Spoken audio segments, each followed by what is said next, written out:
News જોઈ રહ્યા છો આપ અને તમામ ન્યૂઝ અપડેટ સાથે હું ઝંખના દવે। નજર મહત્વના સમાચાર પર કરીએ તો દેશના 18 રાજ્યોમાં કાતિલ ઠંડીની હવામાન વિભાગ દ્વારા આગાહી કરવામાં આવી છે। આગામી 7 દિવસ દેશમાં ભયંકર ઠંડી પડવાની પણ આગાહી કરવામાં આવી છે। ત્યારે હવામાન વિભાગે શીત લહેર ફરી વળવાની આગાહી કરી છે। ઉત્તર ભારતના રાજ્યોમાં હાડ થીજવતી ઠંડી પડી શકે છે। ત્યારે શ્રીનગરમાં ડિસેમ્બરમાં છેલ્લા 3 દાયકાનું સૌથી નીચું તાપમાન નોંધાયું છે।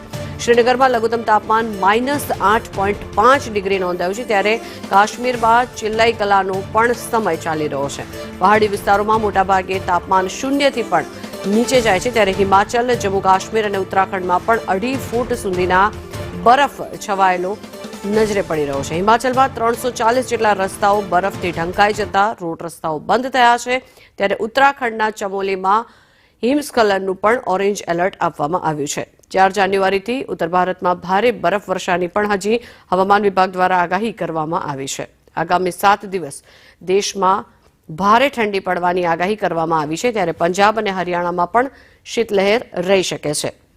2 જાન્યુઆરી સુધી રાજસ્થાન અને ચંદીગઢમાં પણ કોલ્ડ વેવની સંભાવનાઓ વ્યક્ત કરવામાં આવી છે। ત્યારે બિહાર, છત્તીસગઢ, દિલ્હી અને બંગાળમાં પણ કોલ્ડ વેવ રહી શકે છે। આ દ્રશ્યો આપ જોઈ રહ્યા છો જે પરિસ્થિતિ છે અત્યારે હાલ અને હજી પણ આગામી દિવસોમાં વધુ બરફવર્ષા થવાની સંભાવનાઓ હવામાન વિભાગ દ્વારા વ્યક્ત કરવામાં આવી છે। દેશના 18 જેટલા રાજ્યોમાં કાતિલ ઠંડી પડવાની આગાહી હવામાન વિભાગે વ્યક્ત કરી છે।